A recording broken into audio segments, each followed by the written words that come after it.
Today we are going to talk about mixing rich blacks. A lot of people use black straight from the tube, and there's some pros and cons to that. There's a lot of great artists who make beautiful paintings using black from a tube on their palette.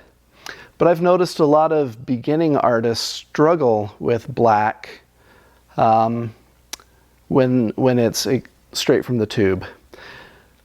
Personally, I prefer to mix my own blacks. I have used black on my palette on occasion when it's the right choice. But 99.9% of the time, I mix my own blacks. And my preferred colors to mix my own blacks are ultramarine blue, transparent oxide red, and quinacridone magenta. That's my go-to. And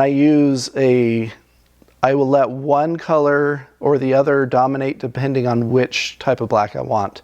I can get anywhere from a really cool black to a really warm black allowing one of these colors to dominate more than the others in whatever mixture. Phthalo green I occasionally use in black mixtures, but not very often. Dioxazine purple is a color I don't have on my palette very often to begin with. When I do, it's usually not part of my black mixtures, but there have been occasions when I've used it. So we're going to play around with all 5 of these colors to see how many varieties of black we can get, ranging from warm to cool, and ranging from very neutral, toned down, to having a little bit more chroma to it. A lot of beautiful blacks you can get. But first of all, let's take this. Oh, I forgot to put white on my palette. Okay, there's some white. That is titanium white. So let's start with, I am going to show you what happens when you thin out ivory black straight from the tube. I'm going to thin that down a little bit so you can see kind of what the tone of that black is. Okay, it's a nice, pretty color. Now let's see what happens when you mix white with it.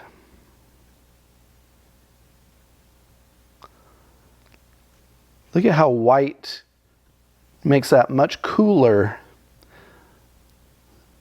than the color, and that is a characteristic of white. White cools a color as you add white to it. So this is not a lesson on white, so I won't spend too much time on that, but that is something to be aware of.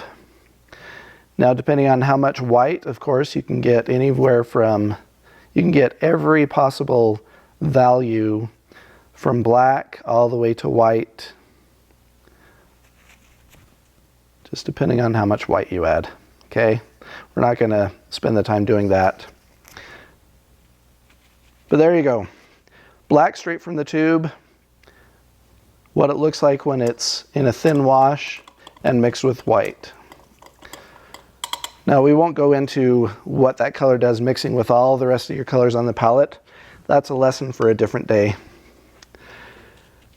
But let's start with, so if I just use ultramarine blue and transparent oxide red, by the way, you can use burnt sienna, you can use burnt umber, you can use any other dark brown of your choice.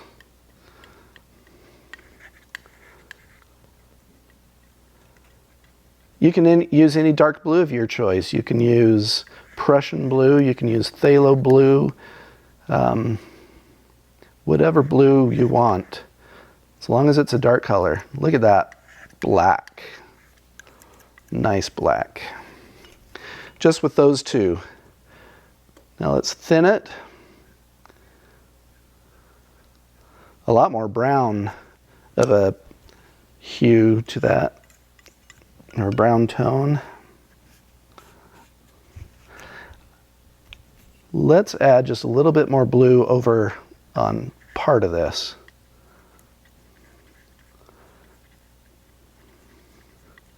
See how that compares.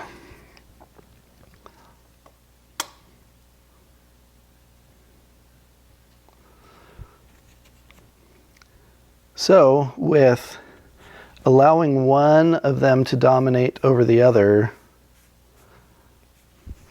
you get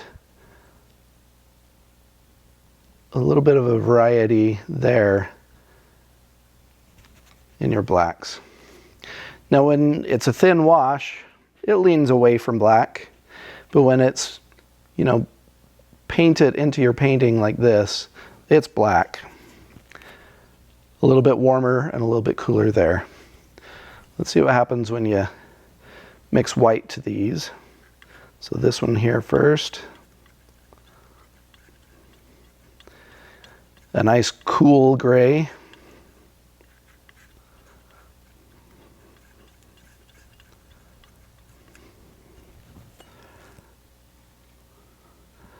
Now let's use this side.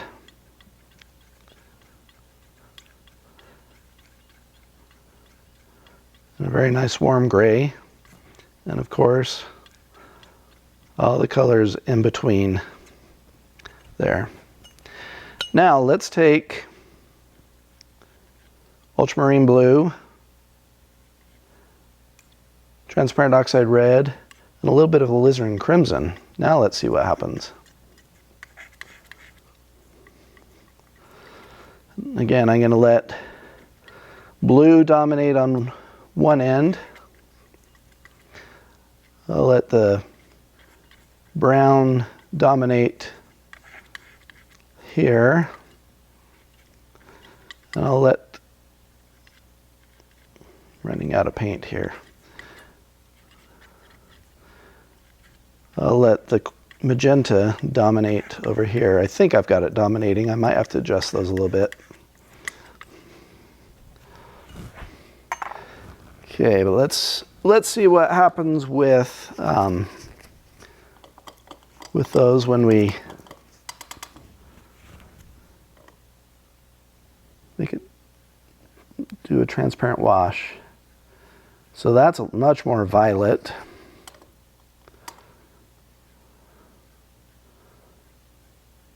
That's starting to lean towards maroon.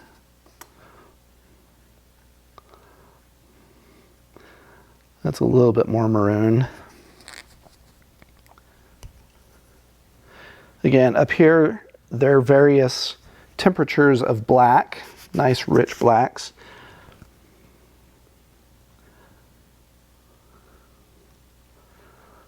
Now look at that one. When you start adding white to that,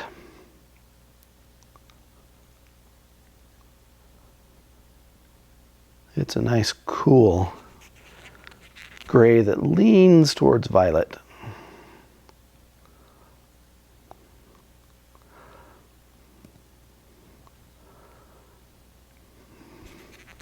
That's almost a, what, taupe type color?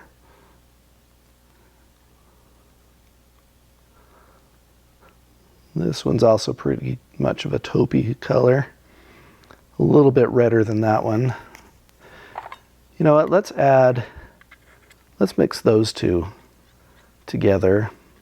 Get something kind of in the middle and see what happens.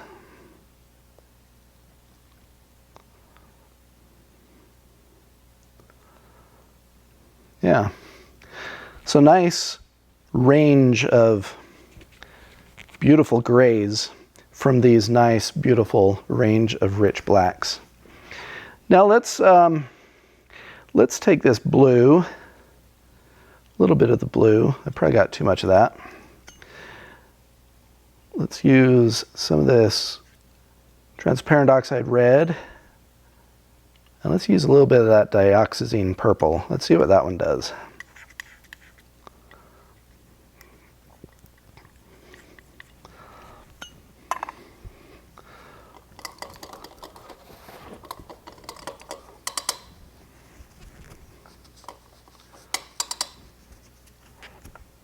Okay, So the thin wash.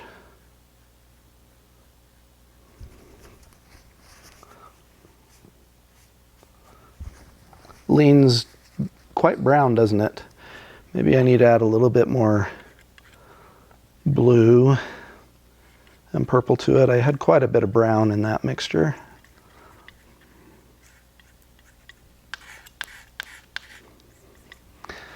Now let's see what happens.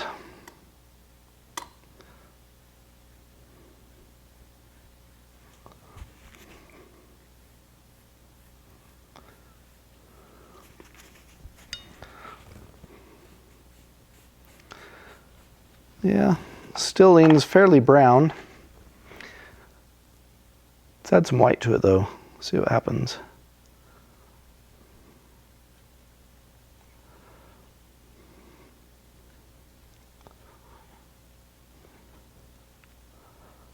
Yeah, that one actually is a little bit more neutral. It's a little bit warmer than this one, but it's slightly more neutral. So I haven't really used that much. So that's kind of a discovery for me too, right there. Now, let's get into some fun ones. Let's get the quinacridone magenta. Again, you can use alizarin crimson, alizarin permanent. They have very similar characteristics, slightly different, but when you're mixing blacks, alizarin crimson works just equally as well as quinacridone magenta. A few years ago I switched to this color and really like it. So phthalo green, you could use Viridian. It's not quite as potent, not quite as strong.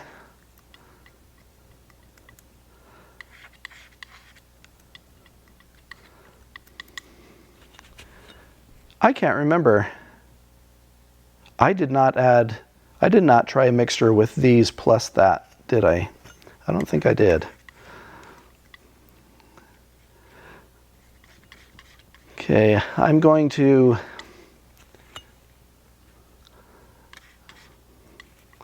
have over here where the magenta dominates and over here where the phthalo green dominates, and have them a little bit more equal in the middle and see what happens. Can you guess what's going to happen to these colors? Not sure how well it shows up in the camera.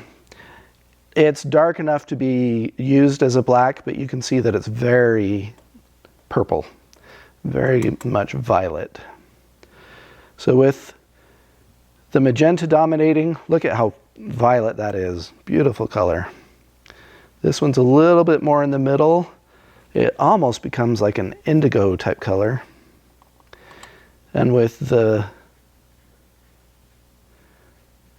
phthalo green dominating, look at how blue that actually becomes. Very cool colors. Let's add white to each of those. Nice, lovely violet color. Beautiful.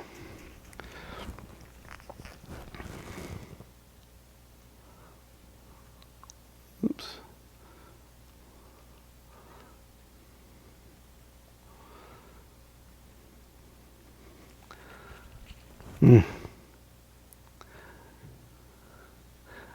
Part of why, there's a number of reasons I switched to both quinacridone magenta and phthalo green. There's a number of reasons, but part of the reason is because of these beautiful gray violets that you get. Oops. So, yeah. Oh, such beautiful colors. Okay, I need to clean my brush real quick.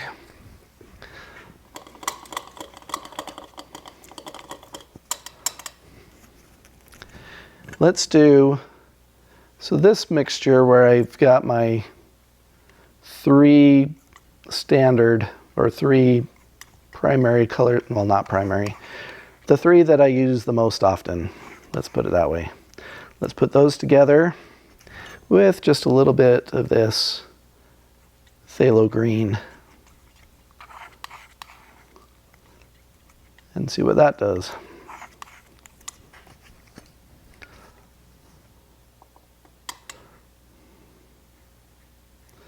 So that one is quite purple. Let's add a little bit more brown to it.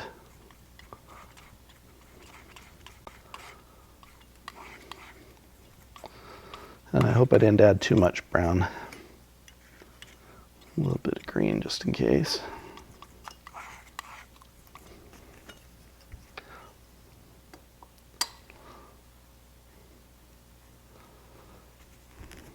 Okay, now let's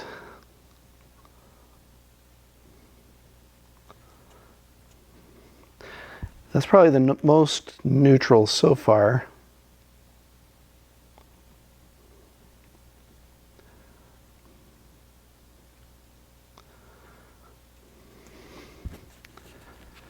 But it's warmer. It's a warmer gray. It's quite neutral, but it's a warmer gray than those.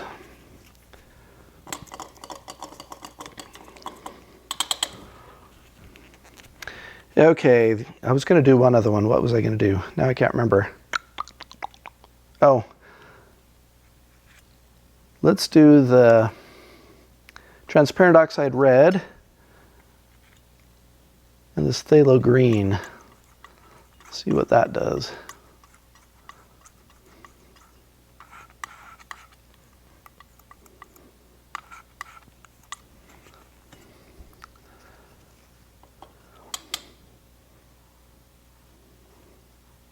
Look at that.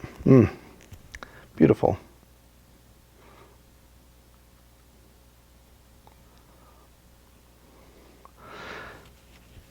So I don't know if I would really call that one a black. It is very dark and probably could be used as a black in your painting, but only in only in certain situations because it leans very green. Okay, so there are wide varieties of blacks up here.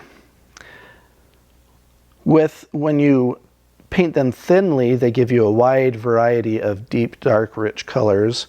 When you add white to them, they give you a wide variety of beautiful grays.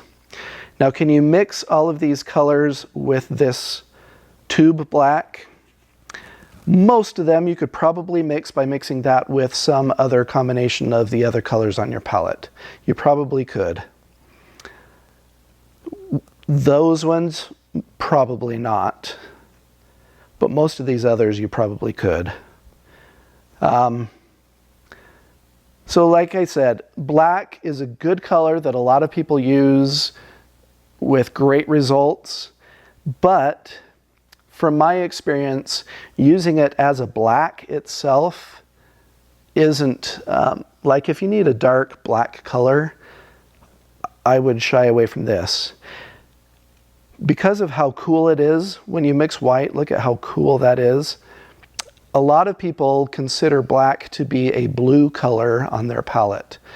And just to give you an example, I've got cadmium lemon here. When you mix black from the tube, again, this is ivory black, when you mix it with yellow, you get green.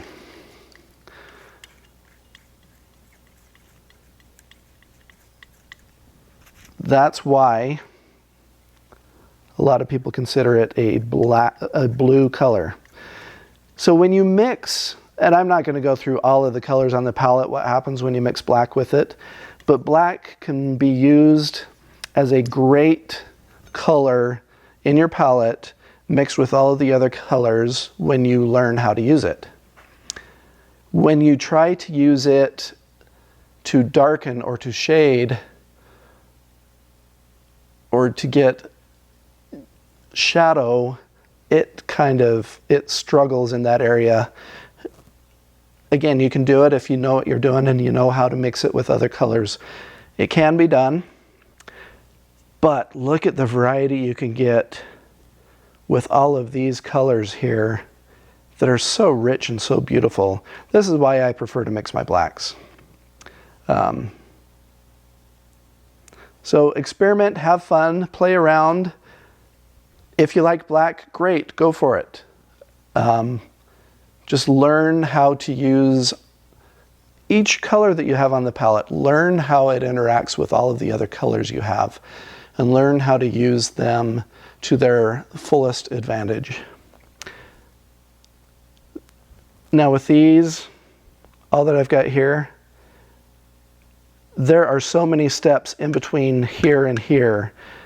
You can even go lean it further this direction. You can lean it further this direction. You can, so these are these three colors in here are these three. These two colors are these two. So these, if you mix both of these piles together, it's essentially the same combination of colors, but the ratios are going to be different. So I'm curious what this one is going to turn out to be, with the ratios being slightly different. A lot browner in this, but kind of a greenish brown. Yeah. So many options. Just by adjusting how much of each color you dip into, there is a continuum, so much variety, so many possibilities with all of these colors. And just for kicks and giggles, let's mix them all together and see what happens. So this is all 5 colors in varying amounts. I don't know which one is going to dominate. Oops, I forgot to do a thin wash. That's got a little bit of white in it. Sorry about that. I forgot to do a wash first. So, yeah, there is endless possibilities that you can mix grays and blacks with your dark colors on your palette. Any dark colors on your palette work. I prefer transparent. All of these are transparent. The further away they are on the color wheel from each other, the more neutral they will become when you mix them together. What else? I was going to say one more thing. Now I can't remember. Anyway, have fun, experiment, practice, paint, create, enjoy life.